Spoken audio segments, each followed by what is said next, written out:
Chemo দিছিলেন তাই তো? জি, কেমো দিছিলাম 4টা।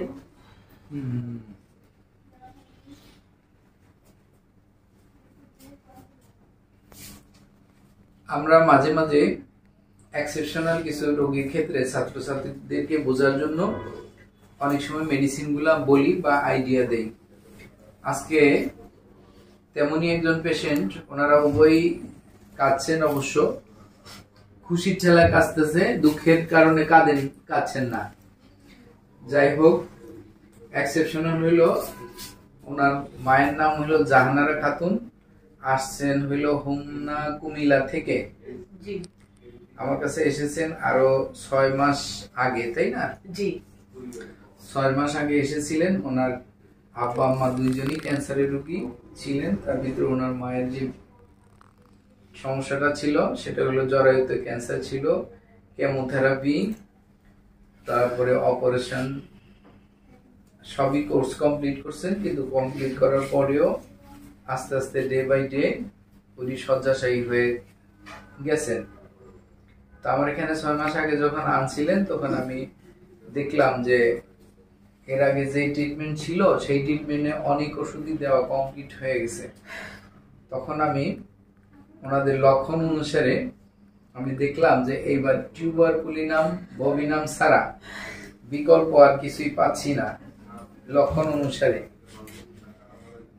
তো টিউবারকুলিনাম ববিনাম আমি ধরতেই 10M ধরে শুরু করেছিলাম, যদিও গতানুগতিক নীতিতে না, একটু ব্যতিক্রম অনেক সময় আমি অ্যাপ্লাই করি। সেটা আমার বিশেষত্ব না, সেটা আমার গুরুজনের বিশেষত্ব অনুসারে আমি অনেক সময় কিছু মেডিসিন একটু ব্যতিক্রম ভাবে অ্যাপ্লাই করি, যেটা এখন সবার সম্মুখে বলা যাবে না, এটা একেবারে গোপনীয়।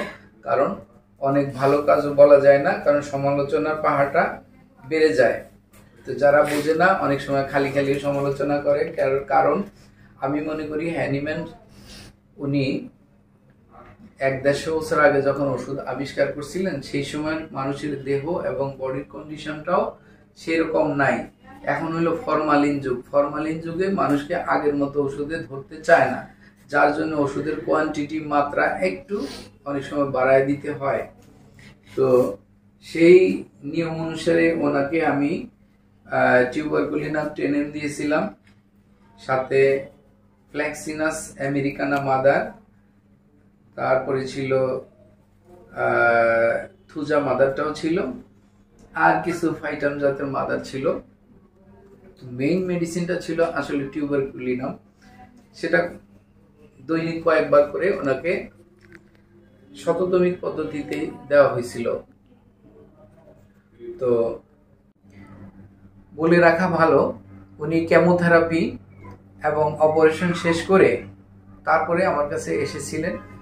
পুনরায় যখন আবার ক্যান্সারটা আবির্ভাব হইল তখনই বিভিন্ন হাসপাতালে গিয়েছিলেন এবং হোমিওপ্যাথিও অনেক ওষুধ খাওয়া শেষ করে আমার কাছে এসেছেন। রিপোর্ট বলতেছে 100% স্বাভাবিক এবং সুস্থ আছেন। যেখানে CEA থাকে 5 অ্যাবভ, সেখানে আছে মাত্র 3.033। আর সিটি স্ক্যানের রিপোর্ট বলতেছে ওনার এখন আপাতত কোনো রকম কোনো অ্যাবনর্মালিটি নাই এবং সবকিছু যা আছে স্বাভাবিক কন্ডিশনে আছে। এখন এই অবস্থায় ওনারা শুনে খুশিতে আত্মহারা। ওনারা চাচ্ছেন যে জরুরি ভিত্তিতে মসজিদে মিলাদ পড়াবেন। খুশিতে বলতেছে আমার আম্মুর জন্য রিপোর্ট ভালো আসছে, এই জন্য বলতেছে আমরা শুক্রবারে মসজিদে মিলাদ পড়াবো। আগামী শুক্রবারে মিলাদ পড়াইতে চাচ্ছেন, খুশির সংবাদ, তাই তো? যাক, আমরাও শুকরিয়া, আপনারা ভালো থাকেন সেটাই আমরা প্রত্যাশা করি।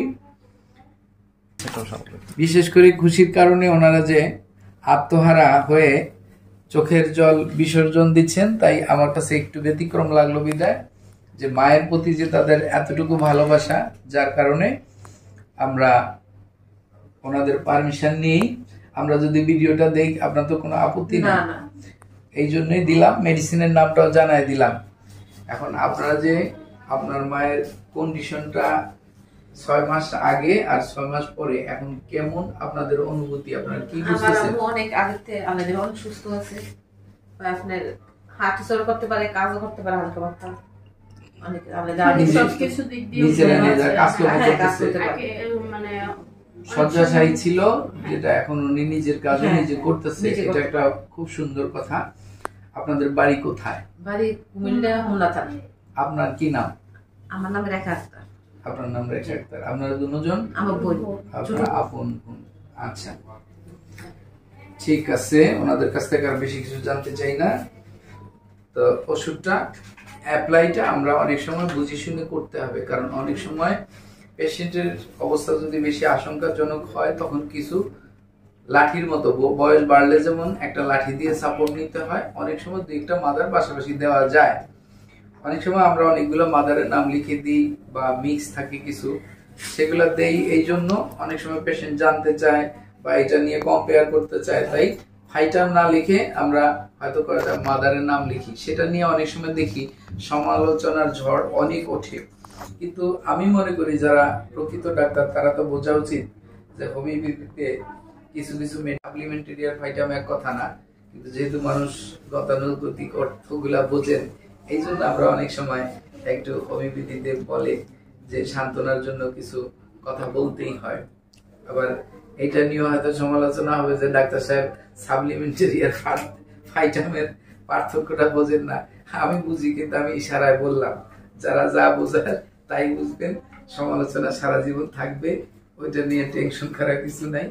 অনেক সময় অনেকে আসেন খুশি হয়ে, যেমন হয়তো এই ভিডিও দেখে এই যে 6 মাসের ওষুধ খেয়ে রোগী 100% সুস্থ, তার প্রতিক্রিয়া আপনারা দেখলেন। এগুলা সাজানো নাটক করে এরকম করা যায় না, আর সাজানোই, এটা বোঝাই যায়।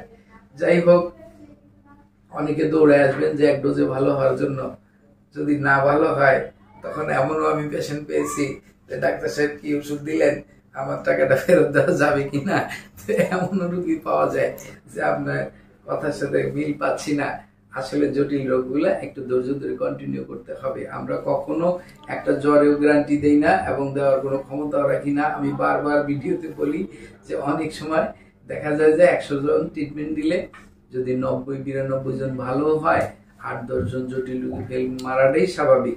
কারণ আমার হাতে জজ থাকলে কি হবে, প্রবাদ আছে যে রুগীরও কপাল জজ থাকতে হবে। যেখানে 90-92 জন একই মেডিসিনে ভালো হচ্ছে বা এক ডাক্তারের হাতে ভালো হচ্ছে, আরেকজন কেন ভালো হচ্ছে না, সেটা হয়তো একদম আউট অফ কন্ট্রোল, অথবা যে কোনো কারণে আপনার আমার হাত জজ থাকলেও হয়তো রুগীর ভাগ্যে নাই, আমি তার সমাধান দিতে পারি নাই। অনেকে আবার বলে হাতের জজ বলতে কি জিনিস। হাতের জজ বলতে কিছু না, আবার হাতের জজ বলতে একটা জিনিস আছে। কারো হাতে কোনো কোনো কারণে দেখা যায় পানি ছোঁয়া দিল রোগ ভালো হয়ে যায়, আবার কারো হাতে ঔষধ দিল ভালো হইতে চায় না। তাই হাতের জজ বলতে যেমন কিছু নাই, আবার কিছু না কিছু একটা আছে, না হলে তো মানুষে কেনই বা বলবে হাতের জজের কথা। যাক, সবাইকে ধন্যবাদ জানিয়ে আজকে এই পর্যন্তই। আল্লাহ হাফেজ, সবাই ভালো থাকুন, সুস্থ থাকুন।